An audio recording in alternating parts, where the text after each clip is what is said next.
नमस्कार विद्यार्थी मित्रांनो, तुम्हा सर्वांचं खूप खूप स्वागत आहे आपल्या या यूट्यूब चॅनलवर. तर विद्यार्थी मित्रांनो बघा, बँक ऑफ महाराष्ट्र अंतर्गत नवीन एक ॲडव्हर्टमेंट जी आहे तर ती ॲडव्हर्टमेंट आलेली आहे. तर मग या ॲडव्हर्टमेंटमध्ये कोणकोणत्या जागा असणार आहे, म्हणजे कोणत्या पोस्टसाठी ही व्हॅकन्सी असणार आहे, म्हणजे कोणत्या पोस्टला किती जागा असणार आहे, तसेच त्यासाठी कोण कोण इलिजिबल असणार आहे, म्हणजेच त्यांना शैक्षणिक पात्रता काय लागणार आहे, एक्सपिरियन्स लागणार आहे की नाही, त्यानंतर बघा एज लिमिट किती असणार आहे, त्यानंतर पुढची प्रोसेस आहे तुम्हाला फी किती लागणार आहे, तसेच मग एक्झाममध्ये कोणकोणते सब्जेक्ट विचारले जाणार आहे, त्यांना किती मार्क्स असणार आहे, किती मिनिटाचा तुमचा पेपर असणार आहे, या सर्व प्रश्नांची उत्तरं आजच्या या व्हिडिओच्या माध्यमातून आपण बघणार आहोत. तर बघा विद्यार्थी मित्रांनो, या ठिकाणी डिटेल्स ॲडव्हर्टमेंट आपल्याला दिलेली आहे. या ठिकाणी तुम्ही बघू शकता recruitment of officer in scale second project 2025-26. यामध्ये बघा बँक ऑफ महाराष्ट्र अंतर्गत ही भरती असणार आहे. बघा या ठिकाणी आपल्याला नेम ऑफ द पोस्ट दिलेला आहे, जनरलिस्ट ऑफिसर, त्यानंतर स्केल जे आहे तर ते स्केल सेकंड असणार आहे आणि ही परमनंट जॉब आहे, टेम्पररी नाही, परमनंट जॉब असणार आहे. मग आता कॅटेगरीनुसार व्हॅकन्सी किती किती आहे या ठिकाणी तुम्ही बघू शकता. एस सी कॅटेगरीसाठी बघा 75 जागा आहे, एस टी कॅटेगरीसाठी 37 जागा, ओबीसी साठी बघा 135 जागा आहे, ईडब्ल्यू साठी बघा 50 जागा आहेत, यू आर कॅटेगरीसाठी 203 जागा आहे. अशा टोटल बघा 500 जागा असणार आहे. त्यानंतर बघा PWBD मध्ये ओसी साठी 5 आहे, व्ही आय साठी 5 आहे, एच आय साठी 5 आहे आणि आय डी साठी 5 आहे. अशा प्रकारे आपण ज्या व्हॅकन्सी आहे तर त्या कॅटेगरीनुसार कोणाला किती व्हॅकन्सी आहे तर त्याविषयी आपण माहिती बघितलेली आहे. आता डिटेल्स माहिती बघूयात. बघा विद्यार्थी मित्रांनो, या ठिकाणी आपल्याला पोस्ट नेम समजलेला आहे. त्यानंतर मग आता क्वालिफिकेशन काय लागणार आहे या ठिकाणी बघा, बॅचलर ऑफ डिग्री लागणार आहे, कोणती पण डिग्री असेल, YCM असू द्या, इतर युनिव्हर्सिटींच्या असू द्या, सर्व डिग्र्या ज्या आहेत यांना ते विद्यार्थी जे आहे तर एलिजिबल असणार आहे. त्यानंतर अजून काय दिलेलं आहे, इंटिग्रेटेड ड्युअल डिग्री असेल in any discipline with minimum 60. बघा या ठिकाणी एक कंडिशन आहे, मिनिमम 60% डिग्रीला तुम्हाला असले पाहिजे. In the aggregate of all semester years 55%. बघा आणि जे रिझर्व कॅटेगरीमध्ये असतील त्यांना SC ST कॅटेगरी, OBC असेल किंवा PWBD कॅटेगरी जे आहे तर त्यांना 55% मार्क जे आहे मिनिमम डिग्रीला असले पाहिजे. त्यानंतर बघा डिस्क्राईब दिले आहे प्रोफेशनल क्वालिफिकेशन लाईक ज्या विद्यार्थ्यांना CMA झालेला असेल किंवा CFA किंवा ICWA हे जे कोर्सेस आहे हे क्वालिफिकेशन झालेलं असेल तर त्यांना डिस्क्रायबरमध्ये दिलेला आहे.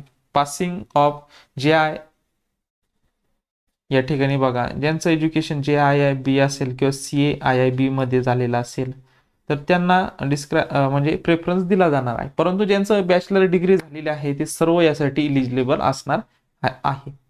आणि प्लस तुम्हाला एक्सपिरियन्स लागणार आहे. पोस्ट क्वालिफिकेशन वर्क एक्सपिरियन्स बघा 3 इयर्सचा एक्सपिरियन्स लागणार आहे.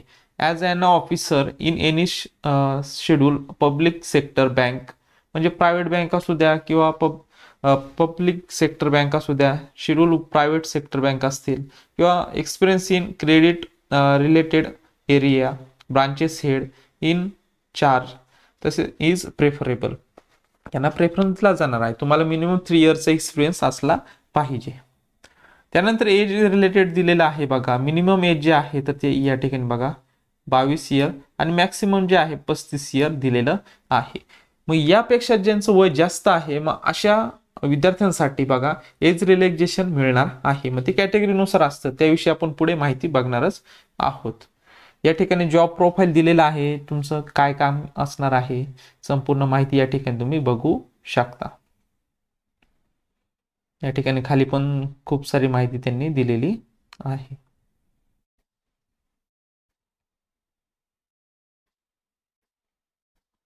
त्यानंतर बघा या ठिकाणी the cut off date of eligibility criteria of the details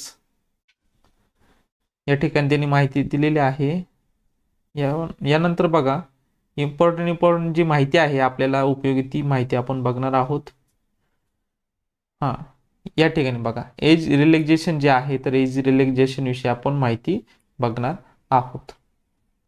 तर जे विद्यार्थी बघा SC ज्यांचं वय जे आहे तर ते दिलेलं आपल्याला कितीच लिमिट दिलेलं आहे 35चं दिलेलं आहे. या ठिकाणी बघा मॅक्सिमम एज जे आहे तर 35 इयर दिलेलं आहे.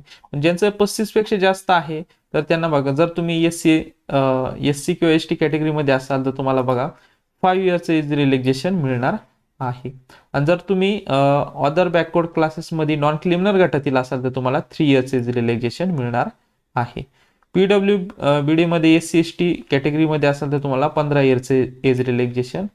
आणि जे विद्यार्थी PWBD स्टुडंट्स आहेत पण OBC कॅटेगरीमधील आहे त्यांना 13 इयर्स एज रिलॅक्सेशन. आणि जे जनरलमधील आहे किंवा EWS कॅटेगरीतील आहे PWD स्टुडंट्स त्यांना 10 इयर्स एज रिलॅक्सेशन मिळणार आहे. त्यानंतर एक सर्व्हिसमॅन वगैरे असतील तर त्यांना 5 इयर्स एज रिलॅक्सेशन मिळणार आहे. पर्सन अफेक्टेड बाय 1984 राईट्स त्यामध्ये असाल तर तुम्ही 5 इयर्स एज रिलॅक्सेशन मिळणार आहे. पुढे बघा विद्यार्थी मित्रांनो या ठिकाणी पेमेंट विषय दिलेला आहे बघा 64,820. त्यानंतर हे डिटेल्स तुम्हाला पेमेंटचं स्केल जे आहे तर त्यांनी दिलेलं आहे. या ठिकाणी तुम्हाला माहिती बघायला मिळेल. त्यानंतर बघा या ठिकाणी प्रोबेशन पिरियड किती असणार आहे आणि त्यानंतर बॉन्ड किती वर्षाचा असणार आहे बघा. The selected candidates will be on probation for the under mentioned period from the date of joining the bank. There is a mandatory provision of executing a service bond by selected candidates. या ठिकाणी बघा period of probationary period बघा तुम्हाला 6 मंथचा असणार आहे. Amount बघा bond करण्यासाठी 2 लाख म्हणजे 2 लाखाचा बॉन्ड करावा लागणार आहे मिनिमम 2 इयर्ससाठी बघा. या ठिकाणी आपल्याला माहिती दिलेली आहे. सिलेक्शन प्रोसेस रिलेटेड माहिती दिलेली आहे. या ठिकाणी आपल्याला तुमची एक्झाम होणार आहे. या ठिकाणी सुरुवातीला जी एक्झाम होणार आहे बघा examination consist in objective test which will be conducted online through recruitment agency. The test will be have following section with separated timing for each section. म्हणजे इंग्लिश लँग्वेजला सेपरेट टाइम आहे क्वांटिटेटिव्ह ॲप्टिट्यूडला सेपरेट अशा प्रकारे. तर मग बघा तुम्हाला जे प्रश्न विचारले जाणार आहे तर ते इंग्लिश लँग्वेजला बघा 20 प्रश्न 20 मिनिटांसाठी बघा. क्वांटिटेटिव्ह ॲप्टिट्यूड 20 प्रश्न 20 मिनिटांसाठी. रिझनिंग ॲबिलिटी 20 क्वेश्चन 20 मिनिटासाठी. त्यानंतर प्रोफेशनल नॉलेज 90 क्वेश्चन असणार आहे 60 मिनिटासाठी. तर अशा प्रकारे तुमचे 150 मार्काचा हा पेपर असणार आहे. टोटल मॅक्सिमम मार्क्स 150च आहे आणि 2 तासाचा हा पेपर असणार आहे.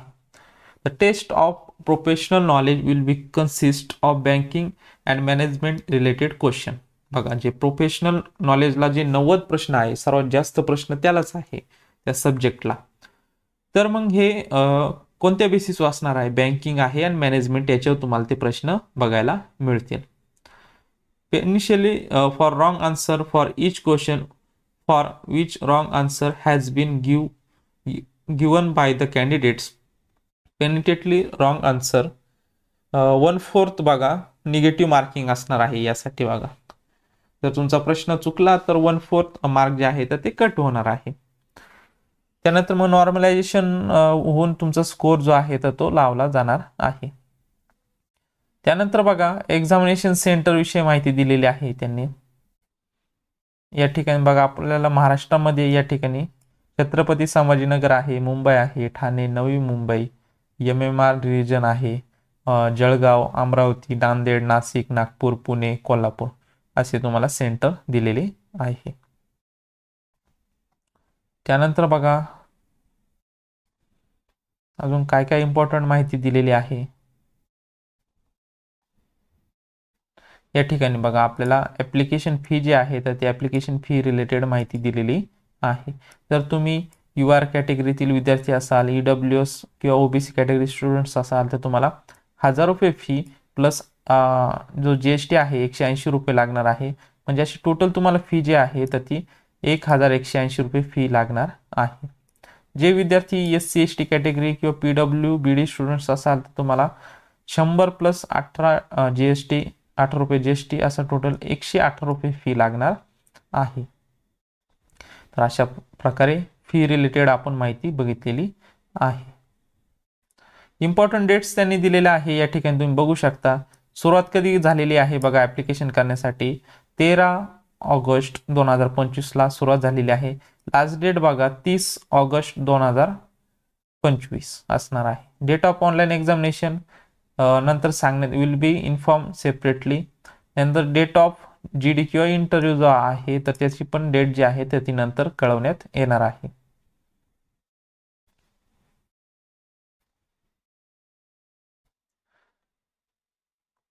त्यानंतर बघा विद्यार्थी मित्रांनो या ठिकाणी सिग्नेचरची साईज सांगितलेली आहे, फोटोची सिग्नेचर, थंबची साईज वगैरे या ठिकाणी माहिती दिलेली आहे. तर जवळपास संपूर्ण माहिती जी आहे तर ती माहिती आपण बघितलेली आहे. त्यानंतर बघा विद्यार्थी मित्रांनो तुम्हाला ॲप्लिकेशन करण्यासाठी जी लिंक लागणार आहे तर या लिंकवर यायचं आहे आणि तुम्हाला फॉर्म फिल करायचा आहे. Recruitment of journalist officer scale second project 2526 या ठिकाणी न्यू रजिस्ट्रेशन यावर क्लिक करून तुम्हाला रजिस्ट्रेशन करून घ्यायचं आहे. मग तुम्हाला एक ID पासवर्ड मिळणार आहे, पण तो या पेजवर यायचा आहे आणि रजिस्ट्रेशन नंबर आणि पासवर्ड टाकायचा आहे. त्यानंतर या ठिकाणी दिलेला सिक्युरिटी कोड टाकून सबमिट करायचा आहे आणि व्यवस्थित तुमचा फॉर्म जो आहे तो फॉर्म फिल करून घ्यायचा आहे. अशा प्रकारे संपूर्ण प्रोसेस होती. तर बघा विद्यार्थी मित्रांनो अशा प्रकारे आज आपण बँक ऑफ महाराष्ट्र अंतर्गत जी नवीन रिक्रुटमेंट निघालेली होती तर त्याविषयी आपण संपूर्ण माहिती बघितलेली आहे. ॲप्लिकेशन करण्यासाठी जी लिंक लागणार आहे तर ती व्हिडिओच्या डिस्क्रिप्शन बॉक्समध्ये त्याची लिंक तुम्हाला भेटून जाणार आहे. तर विद्यार्थी मित्रांनो भेटूयात नवीन अशा एका व्हिडिओमध्ये. तोपर्यंत धन्यवाद.